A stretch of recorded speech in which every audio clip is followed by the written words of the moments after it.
everybody, Midlife Media here, and as you know from my last video, I got my Steam Deck a little over a week ago, last Friday. I've spent a lot of time tinkering with it over the course of the week, playing some games, doing some other things to it, and I'm just going to kind of show you what I've done throughout the week. And as you can see right now, I've got Windows 10 up, so it was actually very easy to install Windows 10 on here. So what I did, there's a ton of videos on YouTube, and I'll link you a good one in the description that you can use for this. But essentially you can just resize the partition that SteamOS is installed on the built-in NVMe. So since I have a 512 gig one, I was able to actually just leave about 70 gig free for SteamOS and then resize, basically split off the partition to give myself a 400 gig partition to use for Windows. So that involved basically creating a bootable thumb drive with a utility called gparted that lets you repartition your disk. And then after doing that, booting up on that, I booted up on a Windows 10 thumb drive, bootable thumb drive, and then installed Windows 10. And then there are some official Steam drivers you can download, which I'll also link in the description, that you'll install afterwards. And basically you have a fully functioning Windows OS. I mean, you use the trackpad for the mouse, left click, you just press in the right trackpad, and then right click as the left one, so it's kind of opposite. Yeah, it's really cool. The reason I did this mainly, as you can probably tell from my logo, if you're familiar with this game, Dead by Daylight is probably my all-time favorite game ever. I've been playing it constantly for the past few years on both PC and PlayStation 5. And one of my driving reasons for wanting to install Windows on here is because, unfortunately, Dead by Daylight is not compatible with Steam Deck right now due to the anti-cheat that it uses. Technically, the developers can implement anti-cheat because the anti-cheat that they use is now implemented in the SteamOS backend. They just haven't done it for whatever reason yet. So I really wanted to play Dead by Daylight on this, and I can say it works perfect. Anything I've installed on here, Tony Hawk's Pro Skater 1 and 2, that I own from the Epic Game Store, so I was able to install the Epic Game Store on here. Battle.net to install Call of Duty Modern Warfare, which runs great. Also, Fortnite and Overwatch both run great. And then today I have Xbox Game Pass, so I just installed Forza Horizon 5 on here, and I just played that through, and it ran 60 frames per second, ran beautiful. It's crazy how well this thing handles games. But anyway, let's skip ahead and I'll show you some of this gameplay. And here we have Forza Horizon 5 loading up.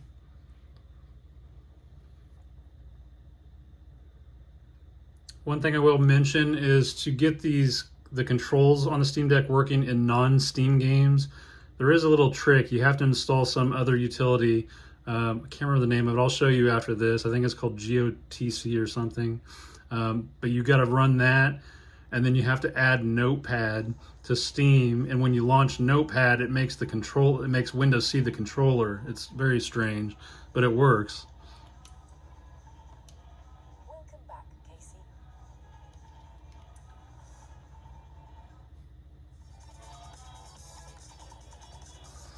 And I played a race earlier, so when I first started it up, it did a benchmark, and it was like, so it's about 60. I mean, there's some little hitching here and there, but nothing that makes it unplayable. I mean, I completed a race earlier, first place, no problem. The controls are very responsive, and it looks great. I don't know what the settings are. I just let it auto set whatever settings. But I was playing Elden Ring last night on here, and that game runs fantastic as well. It was reporting 40 plus frames per second, pretty much the whole time on high settings. It's quite incredible. Yeah, this is just nuts that you can play something like this on a handheld.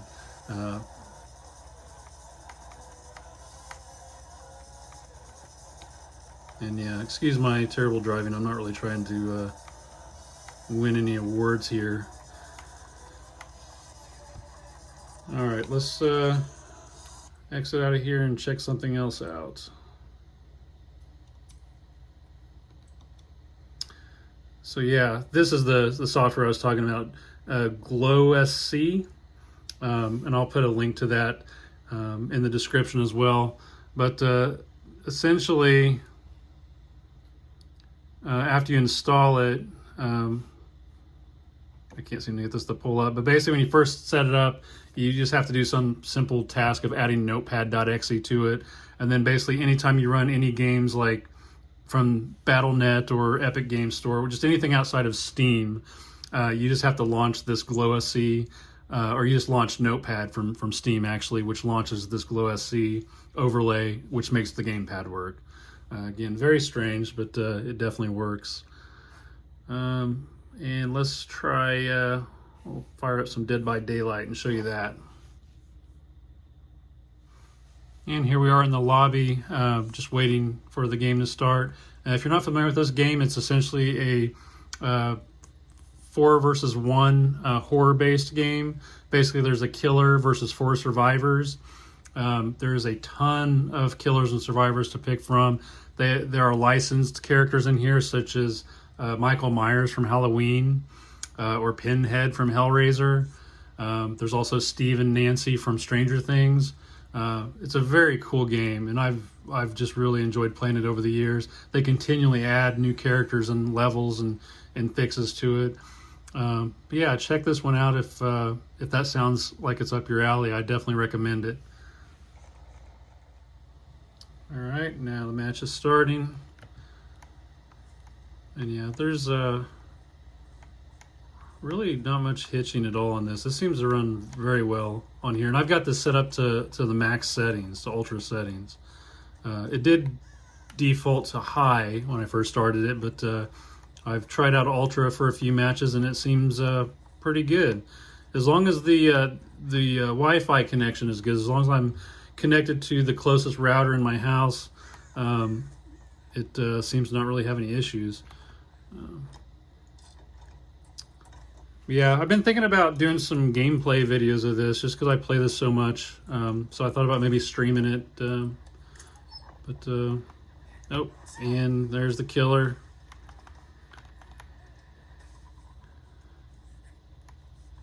He's the Legion, and each of the characters and the survivors and killers have different perks. And one of his is he can basically run really fast, and he can vault fast over everything, and he can strike you and basically hurt you. So you essentially have to mend yourself. If you don't, then you'll fall to the ground and start bleeding, basically, and waiting for somebody to come get you up.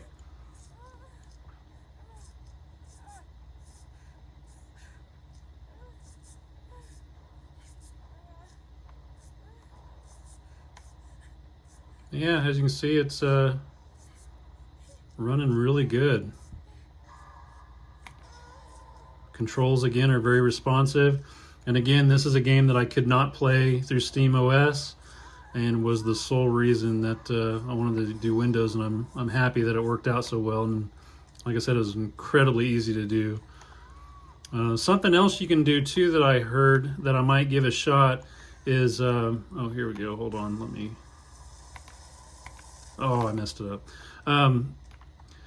So apparently you can format the micro SD card as the BTRF, what is it? BTRFS file system, I believe it's called. And that basically means that SteamOS and Windows can read from the micro SD. So essentially you can install games from either Windows or Steam on the SD card. So as it stands right now, the way I've got this set up is I've got a 1 terabyte micro SD card in here that I bought during Amazon Prime. cells. And that one is formatted as the default ext4 that SteamOS uses, so I can only use that to install Steam games. And then my NVMe drive is formatted as NTFS for Windows. Oops.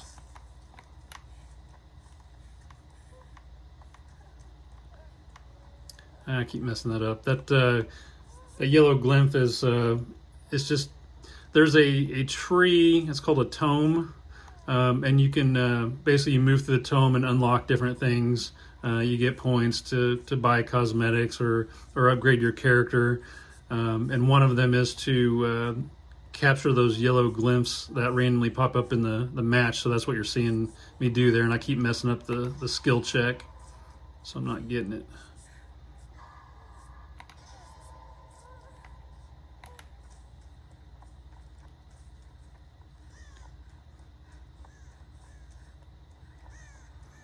Yeah, we're doing pretty terrible so far. What you're supposed to do in this game, again, if you're not familiar with it, is the survivors are supposed to repair 5 generators around the map.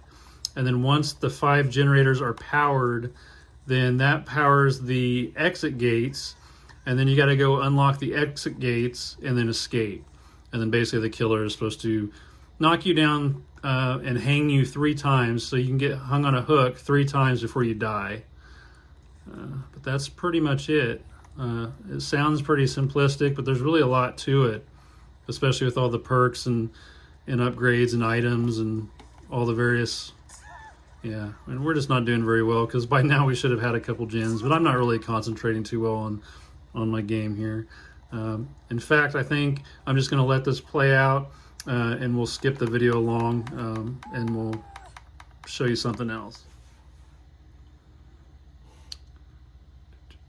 I think that's probably all I really have to show you in Windows. I think the only special thing I did was installed that Gloss SC to get the gamepad working. I also shared out a folder on here so I could easily copy files back and forth. And also, you know, you can remote desktop into it. I installed Splashtop. That's I bought that years ago, and I use that to remote into various PCs. So one thing that I did realize, I didn't really know when I did this, is by default, now that I've installed Windows 10 on here, which by the way, you can also install Windows 11, but I've used Windows 11 and I don't like it. So I'm just trying to stay away for now. But once you install it, it boots up by default into Windows. So if you want to boot up into SteamOS, you have to do a shutdown in Windows. And then you really can't see here, but basically I'm holding the volume up button on top and then hitting power at the same time. And that should boot us up into this boot menu. Oh, yeah. I have to use the trackpad on here. So boot manager.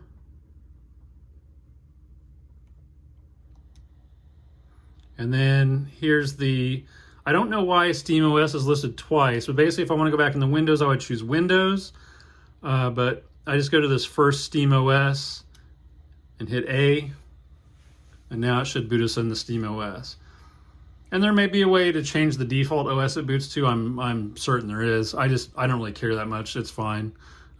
Doesn't bug me. I don't need to go back and forth often enough to really make that annoying to me. And it doesn't take too long to boot back up, so not a huge deal. Some other things I did in here. Some of the stuff I'm not real familiar with yet, what they do, but there's this crankshaft that I installed, and it's supposed to basically give you some extra options in games. I just need to, like, it gives you these plugins. You can go and, I don't know why it does that, but get plugins, and then there's some different tools and stuff you can download. Like here's some sort of a capture utility. I think it's just to record video directly on the Steam Deck. But there's just some different tools that crankshaft gives you. And also some compatibility tools. I think, yeah, so the way these games play on the Steam Deck. Since SteamOS is built on Linux, there's a layer in between called Proton, and that's how Steam was able to, or Valve was able to get SteamOS to play Windows versions of games, is essentially they run in this compatibility layer called Proton to make them work. And here you can choose different versions. You can install different versions of Proton, because some games will actually play better with different versions. And you can actually go in here and on actual legit Steam games, I can go here into settings, properties, was it? Shoot, now I can't remember where it was. I thought it was under here. Developer. Ah, here we go. It was under compatibility. So here you can pick different Proton versions.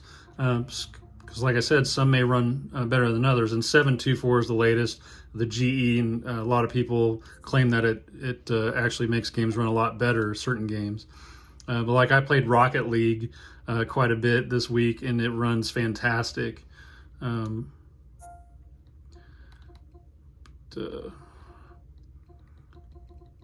Yeah, I'll go here under my library, and if I go to non-Steam, you'll see that I've added, through the desktop mode, I added some other things in here like FreeTube. It's a YouTube player. I've added Google Chrome, Lutris, and basically these are basically side-loaded games that I loaded in Steam desktop mode, and then I linked them to Steam, and I can play them in here. Again, pretty cool. That makes some games that don't natively work in SteamOS work.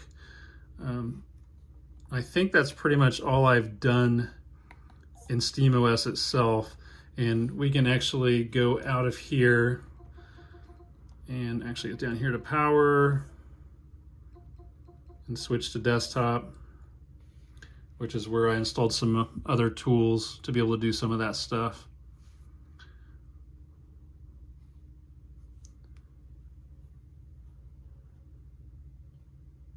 And once you go into this, it takes a moment for the mouse to start working. Yeah, in here, essentially I found some like Reddit threads and stuff that showed some nifty tools to download here in this Discover store. And here are the apps in Discover that I've installed. I'll just run through these real quick. Lutris is the one that lets you add non-Steam games into SteamOS. Essentially, you add the exe file inside of Lutris, and then you configure it. You can make it run in Wine, which is a Windows emulator for Linux. If it doesn't work in SteamOS, then it may work in Wine. So essentially, it just tricks it into thinking it's running in Windows. And then you can actually create a shortcut in Steam so that it shows up in SteamOS. So that's pretty sweet. AnyDesk is really cool.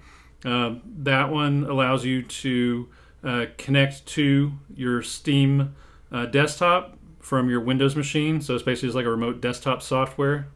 So that makes it a lot easier to then do the things you need to do to get these other things hooked up, because then you can just control it with your mouse and keyboard from your laptop or desktop that you're remoting in with.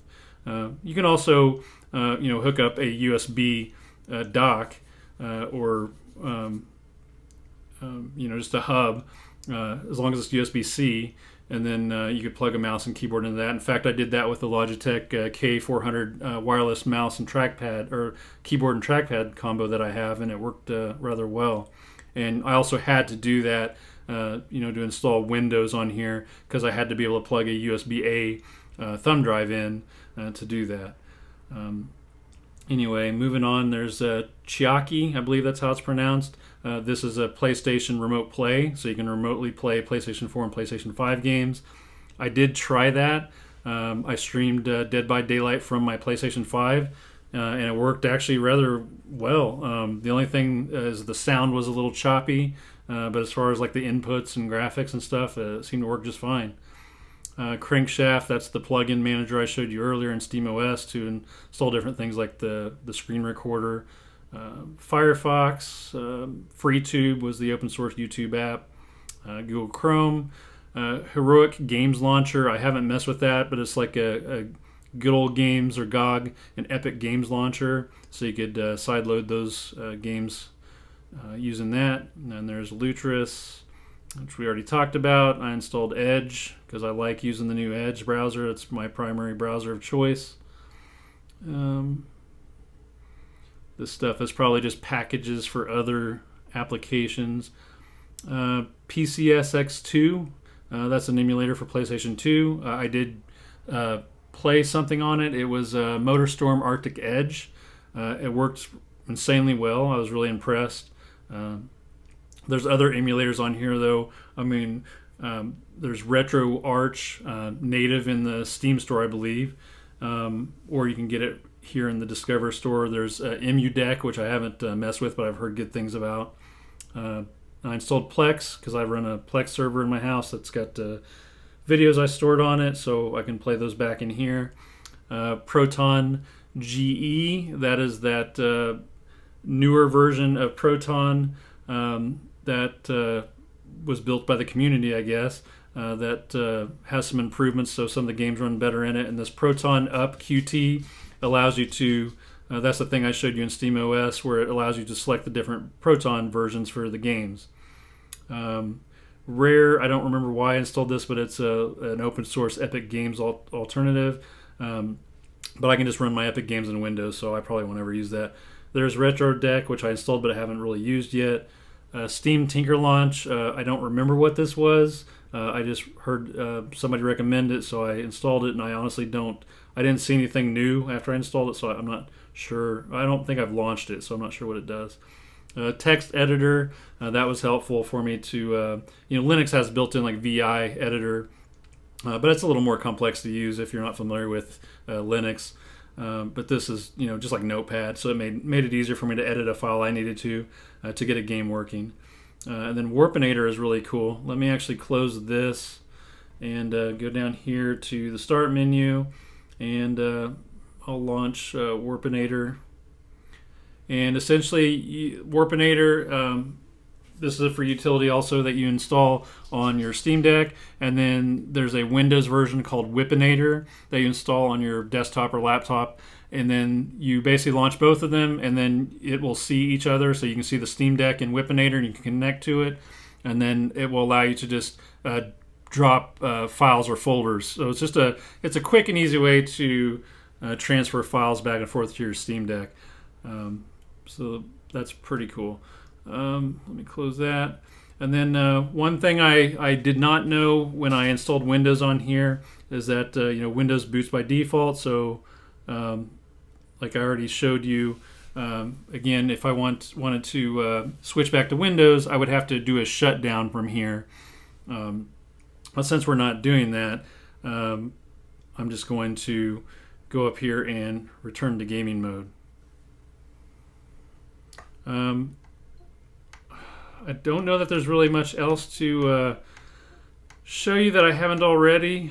Like I've been playing various games. I played some Black Ops 3 that actually works just fine on SteamOS. And then Tetris Connected. I played some Strange Brigade. Friday 13th does not work in SteamOS. It only works in Windows, but it does work well there. Need for Speed Hot Pursuit works fine.